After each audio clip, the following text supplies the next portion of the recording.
Il est temps de passer à la première table ronde. Donc, première table ronde qui s'intitule « Le numérique en santé au bénéfice des parcours de soins transfrontaliers », initiative européenne. On a la chance d'avoir parmi nous Monsieur Konstantin Ipponen à distance, de DG Santé Commission européenne. Vous êtes gestionnaire de politique publique. Est-ce que vous êtes avec nous, Monsieur Ipponen ? Alors, en attendant de savoir si Monsieur Ipponen nous a rejoint, on va accueillir en présentiel cette fois Monsieur Hervé Barge, directeur général de l'agence e-santé Luxembourg, qui nous fait le plaisir d'avoir fait le déplacement. Vous pouvez prendre place, les micros sont activés. On a avec nous Monsieur Marc Loutrel de l'agence du numérique en santé, qui est directeur, alors expertise, innovation et international. Bonjour à vous. On a également donc Giorgio Margetidis, j'espère bien prononcer, qui est en ligne, on me dit, qui est chef de secteur EU4Health à la Commission européenne. Et cette table ronde va être modérée par Angelica Cavalcante, chargée de projets européens à l'ANS. Bonjour à tous. Tout d'abord, je voudrais aussi vous remercier d'être présent aujourd'hui à distance et ici à l'IRCAD. Je suis vraiment ravie de pouvoir modérer cette discussion donc avec deux représentants de la Commission européenne qui sont à distance et qui vont prendre la parole en anglais. Et ici à côté de moi, représentants de Luxembourg et France qui, avec moi-même, allons parler en français.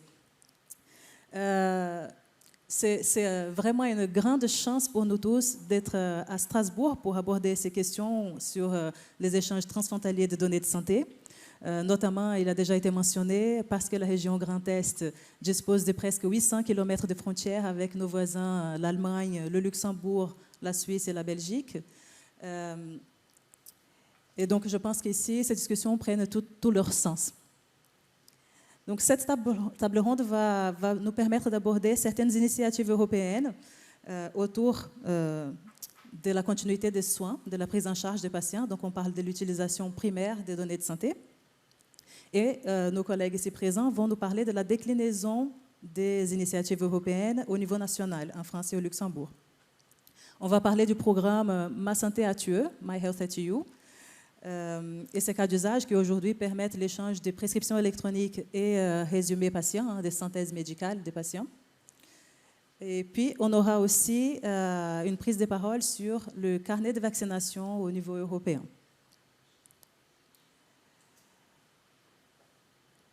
On va vous parler de comment ces initiatives européennes s'inscrivent dans les stratégies nationales, la roadmap et quels sont les principaux défis, enjeux qu'on peut retrouver. Et juste avant de passer la parole à nos intervenants, et notamment Konstantin, qui sera le premier à se prononcer sur Ma Santé at UE, My Health at You, je voulais juste faire un tour, un voyage dans le temps et revenir en 2011, quand la directive soins transfrontaliers a été adoptée en Europe. Il s'agissait à ce moment-là de, bien sûr, partir du constat que les citoyens européens se déplaçaient partout en Europe et de se dire que ce patient-là, ces citoyens, où qu'ils soient en Europe, ils devraient pouvoir bénéficier des soins de qualité, soins de santé de qualité, et qu'il fallait donc partir de travailler pour mettre en place des solutions concrètes, sécurisées, interopérables, dans le respect de la vie privée et des données de santé. Il fallait mettre en place des solutions concrètes pour permettre l'échange des données de santé en soutien de cette prise en charge. On n'oublie pas que la santé publique reste un domaine qui est de responsabilité de chaque État membre, mais la Commission européenne, elle participe à toutes ces initiatives en venant en soutien, souvent aussi via des financements publics, pour permettre à la santé numérique vraiment de progresser, d'avancer et permettre à tous les citoyens de bénéficier de ces services sur le terrain. Sans plus tarder, je vais passer la parole à Konstantin de la Commission européenne, la DG Santé, qui va nous parler de Ma Santé at UE, My Health at You. Konstantin, please, the floor is yours.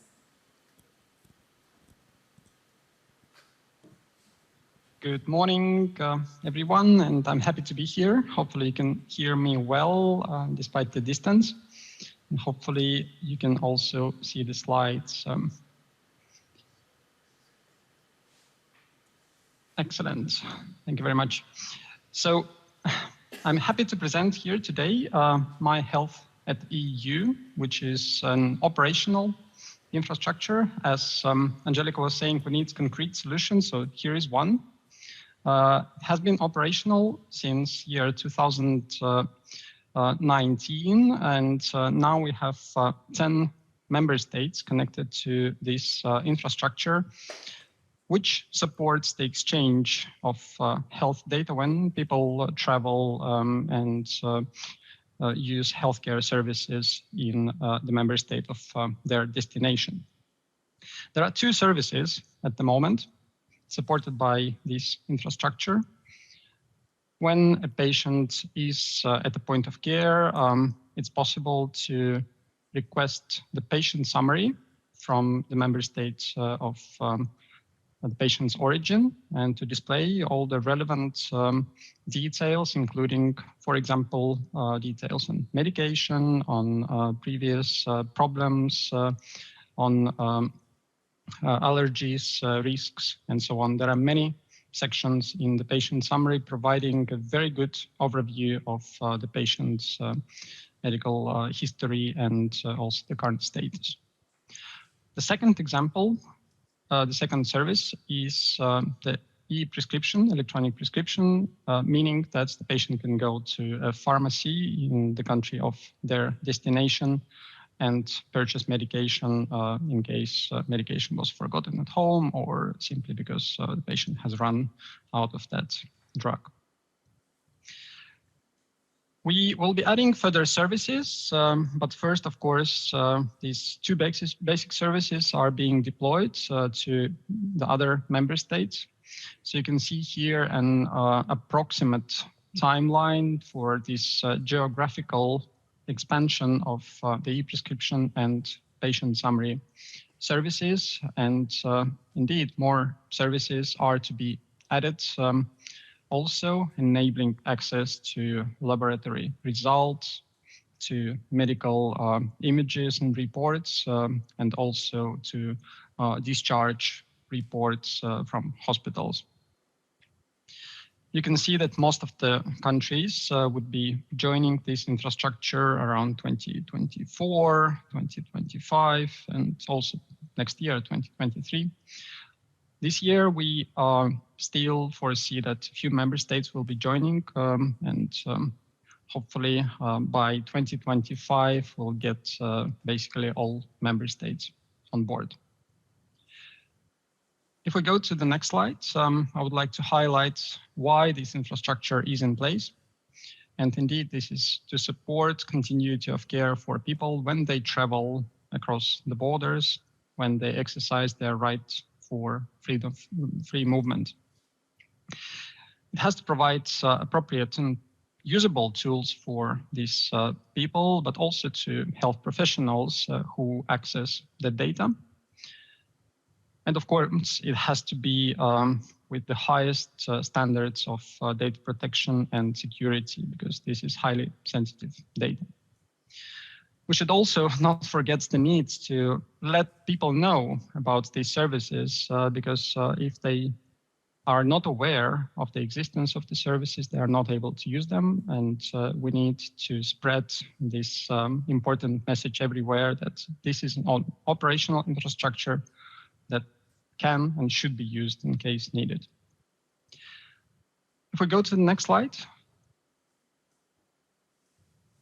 Here I tried to add some future elements that could be considered, and in the direction of that we are moving already.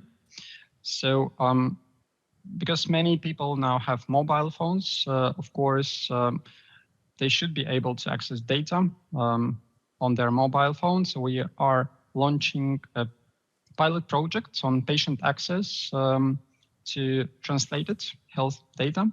So people can see their health data, such as patient summary, not only in their original language, but also perhaps in English or in the target language of the country they're in, so that it could help communication with the health professional. We are also investigating how to integrate some of these features into the upcoming EU identity wallet, so that health data could be used as part of that solution. Further use cases are upcoming, and of course, we cannot cover all the structured data, all the coded data in all cases. It takes very long time. So there is one service which is enabling access to original clinical documents, which may be useful in many situations. We're also speeding up many processes in My Health at EU. You saw it's many countries, it's many services, and we need to streamline all the testing and deployment arrangements. So working towards that. And last but not least is I would like to highlight ethical principles which are guiding this work. So we have to ensure sufficient coverage of the existing services, so people would be able to use them regardless of the place where they are in. But also we should not forget that, for example, children and elderly people should not be forgotten. And for example, they should be able to provide access, consent for access to their data in a suitable way. And the next slide shows the placement of My Health at EU in the European health data space proposed regulation. So it's one of the infrastructures as part of that proposal. And in the proposal, there are two new elements which are considered here, which are proposed.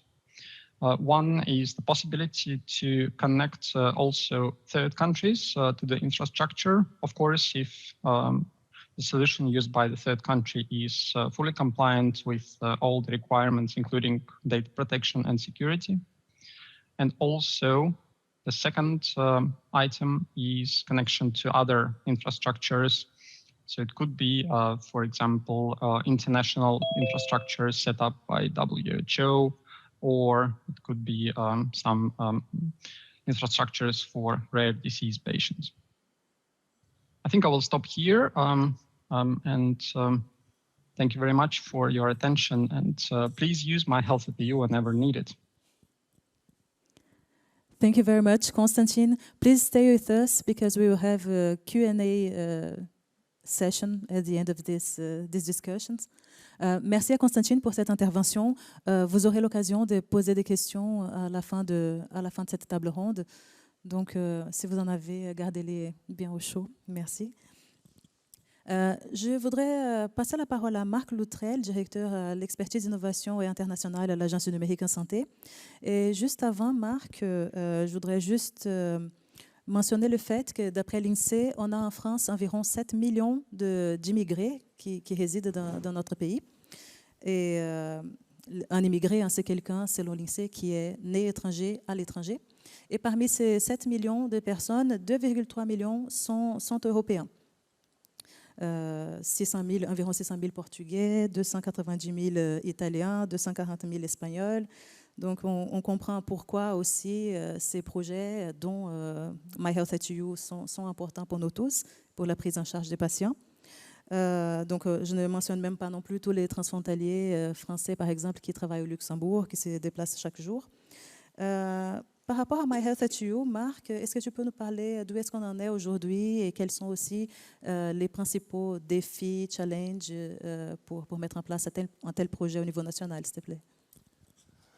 Merci Angelica. Alors effectivement, au niveau national, pour le coup, l'espace européen des données de santé, nous, on l'oriente vraiment sur les usages au bénéfice des patients et des professionnels de santé. Donc on a commencé ces travaux il y a déjà longtemps. Tu étais là déjà d'ailleurs en 2017 quand ça a démarré. Et finalement, la France a été parmi les premiers pays, donc, et on est très fiers de ça, à être raccordé au réseau européen. Ça ne fait pas très longtemps, hein, puisque nous opérons le point de contact national depuis l'été dernier, donc c'est tout récent. Et nous avons un tout premier service, comme ça a été signalé tout à l'heure. Et ce premier service, très concrètement, c'est le partage de volets de synthèse médicale au bénéfice des patients étrangers qui viennent se faire soigner en France ou qui sont en déplacement en France en vacances. Et donc, pour être encore plus concret, aujourd'hui, ce service il est accessible au travers d'un portail qui est cesali.fr. Nous avons également décliné ce service sous forme d'API pour l'intégration dans les logiciels de professionnels de santé. Et encore au niveau de l'usage, un professionnel de santé qui va être authentifié au travers de ProSanté Connect, hein, qui est notre fournisseur d'identité au niveau national pour les professionnels de santé, avec les moyens d'authentification sécurisés que vous connaissez, que sont la carte de professionnel de santé et sa déclinaison sur mobile, la ICPS, permet à un professionnel de santé d'accéder à un volet de synthèse médicale d'un citoyen d'un autre État membre, et tout ça donc en langue française. Donc aujourd'hui, voilà à peu près où nous en sommes. Évidemment, on ne veut pas s'arrêter là, donc le point de contact est la première étape. On a maintenant le portail et puis sa déclinaison sous forme d'API avec un premier service. On veut aller évidemment plus loin, notamment sur des usages de e-prescription. Il faut déjà qu'on arrive aussi et là je parle vraiment de la e-prescription dans le cas du Contribee, hein, vraiment le fait de pouvoir recevoir un citoyen d'un autre État membre et de pouvoir dispenser dans une officine de pharmacie donc un médicament ou un traitement en France. Et voilà où nous en sommes, et les difficultés que nous avons rencontrées en France, c'est que notamment pour offrir ce type de service-là à des citoyens français qui voyagent donc en Europe et proposent ce même type de service, on avait un vrai problème, c'est que finalement on n'avait pas de données de santé donc dans un dossier médical électronique pour les patients français. Et donc ça, le Ségur numérique, donc ça a été, c'est largement dit, mais le Ségur numérique, qui est issu finalement de la concertation menée par le ministère de la Solidarité et des Santé avec toutes les parties prenantes. Donc ce volet dédié au numérique a été un formidable accélérateur de la feuille de route de la e-santé. Et là, on est en train de terminer une toute première étape de ce programme de transformation qu'est le Ségur numérique, qui consiste notamment à référencer tous les éditeurs de logiciels pour, in fine, alimenter le dossier médical électronique, le DMP en France, le dossier médical partagé, en données structurées, et proposer finalement des services à forte valeur ajoutée, y compris évidemment sur les soins transfrontaliers. Et donc là, on est en train on a référencé, maintenant on va commencer à déployer, et là, voilà, finalement pour proposer des nouveaux services, il faut avoir de la donnée de santé aussi à partager, ce qui n'était pas forcément le cas. Maintenant, l'espoir énorme que nous avons, c'est qu'effectivement maintenant tous les professionnels de santé, hein, que vous connaissez dans le cadre de la feuille de route et dans le Ségur, de la médecine de ville à l'hôpital, biologie, imagerie, officine de pharmacie et évidemment le médico-social qui n'a pas été oublié, vont alimenter le dossier médical électronique en données structurées, et on va pouvoir construire de nouveaux services, donc en soins transfrontaliers et évidemment dans d'autres types de services qu'on pourra aborder notamment cet après-midi autour du carnet de vaccination. Donc voilà ce que je peux dire sur l'état des lieux et finalement les difficultés qu'on a pu rencontrer sur la mise en œuvre d'un tel programme. Merci Marc. Je voudrais maintenant discuter avec Hervé Barge, qui est le directeur de l'agence e-santé Luxembourg. Je vais poser à peu près la même question. À quel défi le Luxembourg est confronté pour faire avancer la santé numérique au niveau transfrontalier?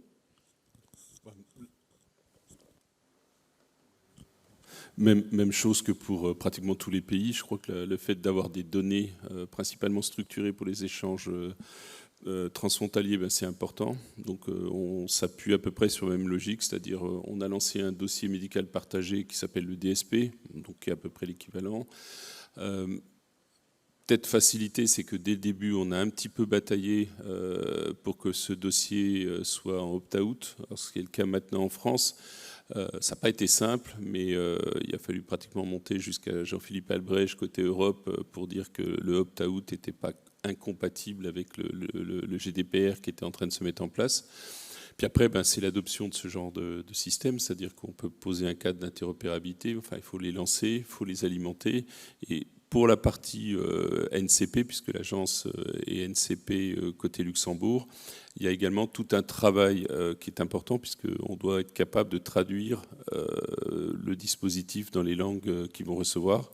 Et ça, c'est un véritable travail d'organisation, avec une équipe pour le Luxembourg, en tout cas, qui est très restreinte, puisqu'on s'occupe de la partie traduction, de la partie interop et de la partie mise en œuvre. Donc on est une toute petite équipe quand même au regard d'autres pays. Enfin, c'est lancé, donc on est déjà country A, c'est-à-dire produit émetteur, producteur de summary patient, donc de résumé patient, country B, c'est-à-dire être capable de lire un résumé patient. Et on avait pris un peu de retard sur la e-prescription. Projet relancé qui va être délivré aux industriels, qui a été délivré hier aux industriels en termes d'annonces. Et les premiers industriels capables de fournir la e-prescription devraient commencer septembre-octobre, ce qui veut dire qu'on espère pour fin d'année pouvoir également faire de la e-prescription européenne. Pour nous, c'est vraiment un avantage. Les discussions qu'on peut avoir au niveau européen sont importantes parce qu'elles fixent un cadre légal. Vous l'avez cité, la partie des soins transfrontaliers, normalement, sont transposés au niveau du légal dans chaque pays. Donc c'est un poids important. Et ça amène aussi un cadre d'interop international, ce qui facilite aussi l'adoption et surtout la mise en œuvre de ces schémas d'architecture, on va dire. Et on a pu constater qu'il y avait un peu de retard depuis des années là-dessus. On avait du mal au niveau européen de s'organiser. Mais je pense que le Covid, je crois que ça a été cité par le professeur Maresco, a été un vrai accélérateur, et puis l'ARS tout à l'heure, a été un vrai accélérateur de la prise de conscience de ces soins transfrontaliers. Et je pense que là aussi, si on peut voir un côté positif du Covid, c'est cette accélération au niveau de l'Europe, du citoyen européen, et pas seulement français, luxembourgeois, etc. Et le Luxembourg, on l'a dit tout à l'heure, parce que je ne sais pas si on aura les présentations ensuite, non, mais... Donc on est vraiment typiquement dans le cadre de projets européens, puisque 50% de la population active vient de la France, de l'Allemagne et de la Belgique. C'est multilinguisme, ça c'est important, et 17% de la communauté résidente, c'est-à-dire ceux qui habitent au Luxembourg, sont portugais. Ça veut dire qu'une frontière qui est un peu plus éloignée du Portugal est presque aussi importante que les Allemands, les Français et les Belges.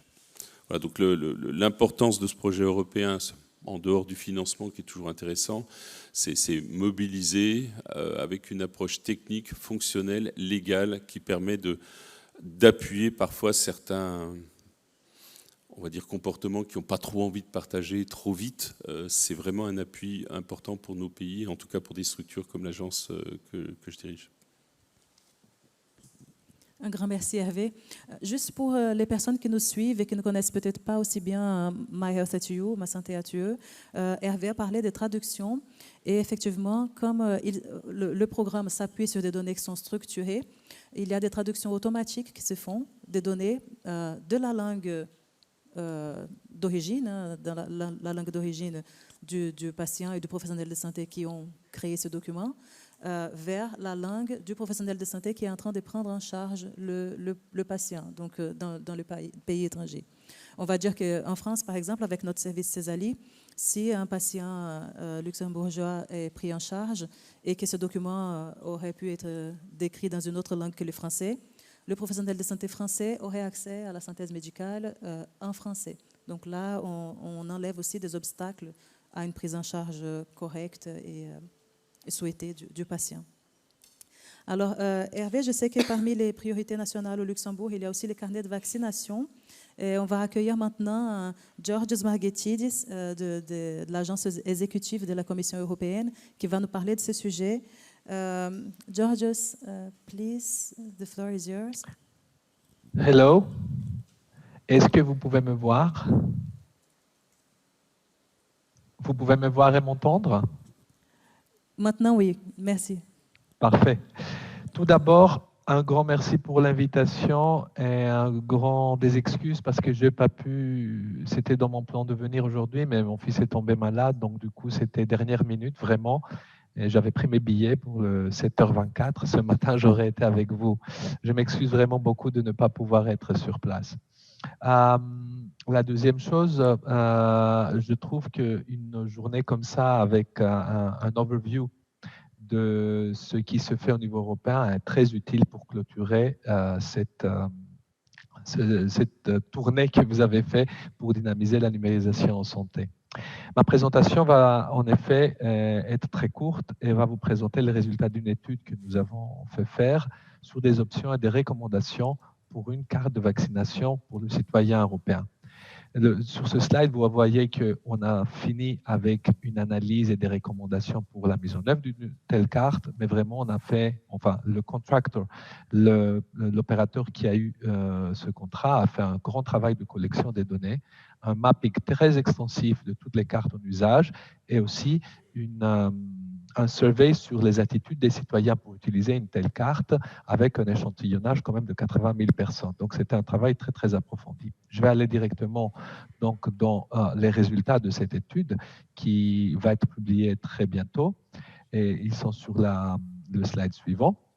Vous allez avoir en plus cet après-midi, et j'y participerai aussi à un deep dive workshop sur les technicalities, donc je ne vais pas rentrer vraiment dans le détail, mais l'étude a vraiment été sur une définition de la carte de vaccination qui est vraiment l'ensemble des vaccination records de chaque citoyen et qu'il puisse le partager et avoir accès avec lui. Et donc, la portabilité est très importante.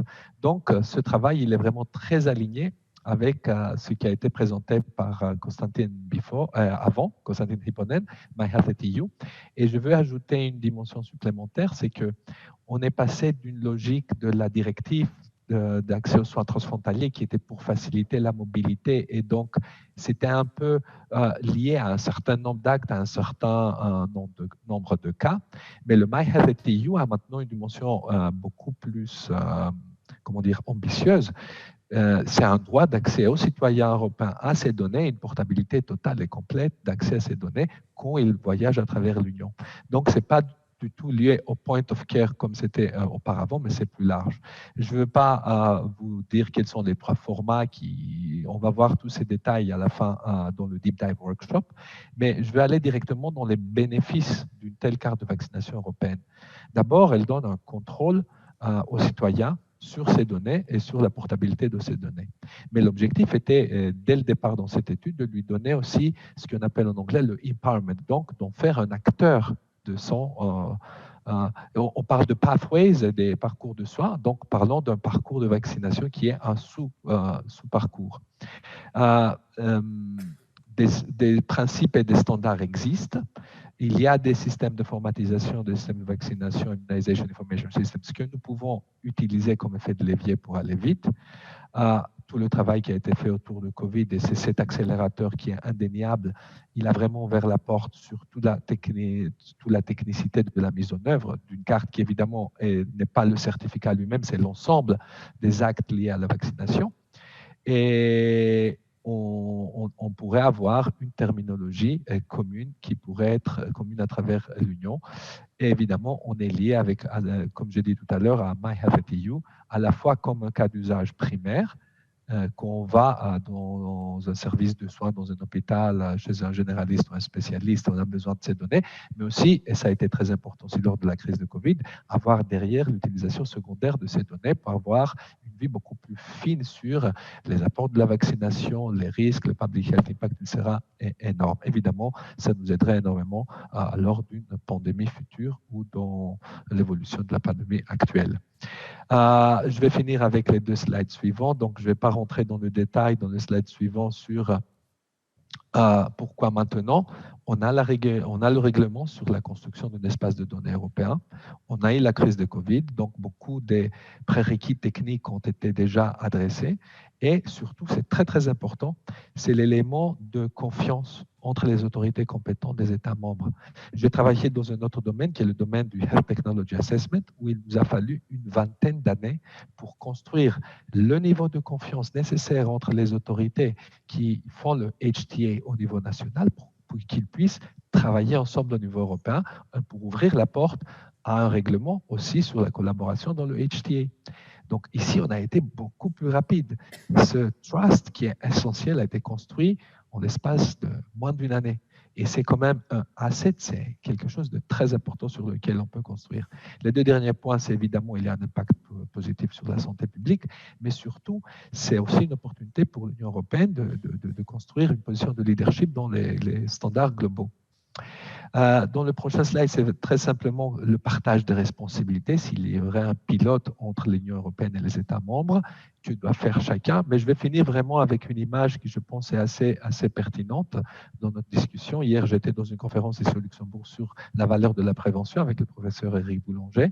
Et en fait, je pense que la carte de vaccination européenne a surtout une dimension importante à ajouter dans la santé, vraiment dans la santé publique au niveau européen. Et c'est mon dernier slide qui est in a nutshell. Ah, ce slide, il manque, si vous me permettez, et j'arrive, je vais vous le montrer, ça va prendre juste une minute, parce qu'en fait, il n'est pas parti dans la dernière version de la présentation, je m'en excuse. Je ne sais pas si vous le voyez sur votre écran. Vous arrivez à le voir, j'ai réussi à partager ce dernier slide qui ne faisait pas partie de ma présentation ou pas encore? Non, on voit les slides sur les différentes responsabilités de l'UE et des États membres. Ah, non, je voulais prendre la main, mais ça va être trop compliqué. Mais en fait, c'est un slide qui démontre, et je vais le rajouter quand vous allez partager les données avec tous les participants, que si la dépense de la santé est un pot de soupe de 10 litres, la prévention, c'est un bol de soupe de 30 centilitres. Les vaccins, c'est 2 cuillères à soupe de 3 centilitres. Et le coût annuel d'une carte européenne de vaccination, c'est une goutte de 0,0 millilitre. C'était une image qui démontrait la valeur de l'investissement qu'on pourrait mettre, et évidemment les bénéfices sont largement supérieurs à cet investissement. Je vous remercie beaucoup. Et encore mes excuses de ne pas être avec vous. J'ai un très joli placard du mobilier de la commission derrière moi. Je suis au bureau, mais pas à la maison. Je suis 100% habillé, pas 50%, pas juste le haut. Mais je suis vraiment très triste de ne pas être avec Marc, avec Hervé et avec tous les autres. Merci beaucoup. Merci, Georges. Et un grand merci aussi d'avoir pris la parole en français, parce que je crois qu'au départ, j'ai cru qu'il y a eu un souci avec la traduction, mais je peux m'exprimer dans la langue que vous souhaitez. Et en grec aussi, si jamais vous le voulez. C'est très apprécié, merci beaucoup. Et merci aussi pour l'image de la fin, parce que, comme on dit, ça ne vient pas de moi. Une image vaut plus que 1000 mots. Donc, si on peut passer à une partie des questions-réponses, je voudrais discuter avec Constantine, qui nous a parlé tout à l'heure du point de vue de la Commission européenne sur My Health at EU. Constantine, Constantine, are you there? Yes, I'm still here. Thank you. On your presentation, you mentioned this European Health Data Space regulation. And so I would like to ask you if you could mention the main impacts of this regulation on My Health at EU. Pour les personnes qui sont ici, si jamais on n'a pas la traduction, l'idée est que Constantine avait parlé du projet de loi européenne pour un espace européen de données de santé. Ce projet-là, il a des articles qui traitent de l'utilisation primaire des données de santé, dont le programme My Health at EU, Ma Santé à UE. Et je voudrais savoir si Constantine pouvait mentionner quels sont les principaux impacts de cette régulation sur les services qui sont déjà existants. Yes, thank you very much for the question. There are no big changes happening to the existing services, of course, but the regulation would provide a more stable legal basis for these services and for developing the infrastructure also further, for adding further services and for providing connections to other infrastructures, enabling to connect also third countries in case they fulfill all the requirements. So it's more about providing a better, more stable legal framework and ensuring the development of the services. Thank you, Constantine. Pour Hervé, si on reste sur cette discussion sur l'espace européen de données de santé, aujourd'hui, My Health at EU était les pays qui l'ont intégré, ils étaient là sur une base volontaire et ça va donc devenir obligatoire si le projet de règlement est approuvé tel quel. Comment vous, à l'Agence e-santé au Luxembourg, vous prenez cette nouvelle? Tout ce qui donne un cadre et qui permet d'accélérer même les projets nationaux, puisque dans le cadre du Digital Letzeboyage, qui a été la digitalisation du Luxembourg, pardon, qui a été initiée par le Premier ministre, c'est une accélération de tous les ministères concernés pour digitaliser pratiquement tout le secteur. Donc moi, ça va plutôt dans le bon sens et ça donne un cadre sur lequel on a un cadre légal sur lequel on peut s'appuyer. Pour la partie vaccination, parce que tout à l'heure, je ne sais pas si on va en reparler, mais le carnet vaccinal fait partie du 3e service de l'agence. Par délégation au niveau du ministère de la Santé, on le met en œuvre. Donc on vient de passer 1 an pratiquement d'une phase pilote avec en particulier une société française qui est SIADEM. Et pour ceux qui participent aux ateliers de cet après-midi, il y aura une de mes collaboratrices avec la société qui interviendra. Mais après cette phase pilote qui a été montée relativement vite, depuis mars, nous généralisons le dispositif. On est à 20-25%, je n'ai pas les derniers chiffres, mais c'est en gros 20-25% de la cible. On espère dans les 6-8 mois finaliser cette généralisation. Et ça aussi, ça vient alimenter, on parlait de contenu, entre le DMP qui doit être alimenté assez vite. Cette société, pourtant qui est une société française, a été capable d'alimenter le DMP. Donc ça donne encore des éléments qui vont compléter au fur et à mesure cette partie qui est échangée. Et on est en train d'intégrer avec une structure qui est l'INSERT, qui s'occupe de tout ce qui est traçabilité, que ça va des cigarettes en passant par les passeports, etc. On va rajouter par exemple le QR code OMS qui va permettre à partir d'un carnet de vaccination dématérialisé de partir dans n'importe quel pays. Et si le pays dans le monde est équipé de lecture de ce QR code, va pouvoir être beaucoup plus sûr qu'un carnet papier aujourd'hui. Donc là aussi, ça va dans le sens des meilleurs échanges, non plus transfrontaliers en Europe seulement, mais au niveau mondial. Et c'est un des 3e services sur lequel le Luxembourg vraiment mise en termes d'accélération de cette digitalisation. Et tout ce qui est traitement secondaire, donc le DSP passe d'un DSP à un Smart DSP. Là aussi, le traitement des données secondaires, en tout cas pour un pays de petite taille, mais je pense que l'intérêt pour tous les pays, c'est pouvoir, en données secondaires, cette fois-ci, permettre d'échanger autour de data lake, de hubs de santé, pour renforcer notre position, et là, cette fois-ci, position européenne. Si nous sommes en capacité que nos différents hubs santé échangent, partagent de la donnée au niveau européen, je pense qu'on sera en capacité réellement d'amener de l'intelligence dans nos données et vraiment, très sincèrement, de pouvoir être au même niveau que certains grands groupes américains pour traiter nos propres données. Et je pense que le fait au niveau national d'avoir cette autonomie de nos données, au niveau européen va les renforcer. Le GDPR devrait les encadrer et de nous donner, entre guillemets, cette puissance de feu pour à notre tour rebondir sur ces traitements de données secondaires. Et là aussi, les échanges européens transfrontaliers vont être relativement importants. Et c'est là que l'Europe devrait jouer ce rôle de permettre de pouvoir échanger beaucoup plus facilement, par exemple sur les maladies rares, les maladies chroniques, où les parcours de soins européens et la concentration de ces données pour amener un peu d'intelligence dans ces données sera vraiment important et crucial. Souveraineté nationale, je cherche toujours le mot. Merci beaucoup. Lors de la présentation de Georgios sur les carnets de vaccination, il a parlé d'un format pivot pour ce type de document. Il a parlé donc de besoin d'avoir des terminologies communes dont la SNOMED-CT. Je voudrais interroger Marc parce que dans l'un des objectifs de la PFE, il y avait la contractualisation avec la SNOMED internationale pour proposer en France cette terminologie-là. Est-ce que tu pourrais nous dire où est-ce qu'on en est Angelica, je fais juste le timekeeper. Dernière question après, il va falloir... Le sujet est passionnant. Donc, si vous voulez, j'ai cette question pour Marc, mais pour les personnes qui sont présentes et celles qui nous suivent à distance, on pourrait peut-être donc récupérer vos questions et vous répondre en différé, si ça vous va. On n'a pas envie de générer de la frustration, donc on a envie d'échanger avec vous. On va récupérer vos questions et vous répondre après la session. Marc, quelques mots, donc, s'il te plaît. Oui, donc sur SNOMED CT, donc on a annoncé donc au début de la présidence française du Conseil de l'Union européenne que la France allait donc adhérer à SNOMED International.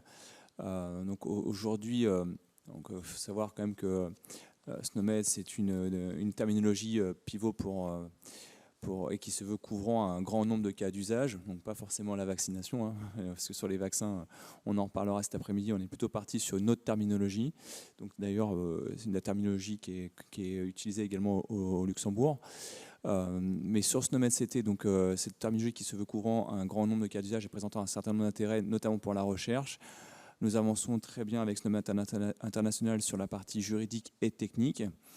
Et puis finalement, on est aussi aidé par la Commission européenne qui quand même aide les États membres à s'équiper, hein, puisqu'elle en a fait une de ses priorités. Et donc on a bon espoir de finaliser la contractualisation d'ici la fin d'année. Et on a déjà commencé à développer quelques cas d'usage, notamment dans la seconde phase du programme de transformation qu'est le Ségur numérique. Et donc il y a déjà des appels à concertation sur ces cas d'usage-là. Certains sont clôturés, d'autres sont en cours. Et voilà ce qu'on peut dire sur SNOMED. Un grand merci à tous. Merci à tous nos intervenants. Merci à vous qui êtes là. Et juste pour vous dire que cet après-midi à 14h, on a un atelier sur la e-prescription dans les cadres de Ma Santé à Tueux. Et à 16h, un atelier pour approfondir les discussions sur les carnets de vaccination européens. Merci encore.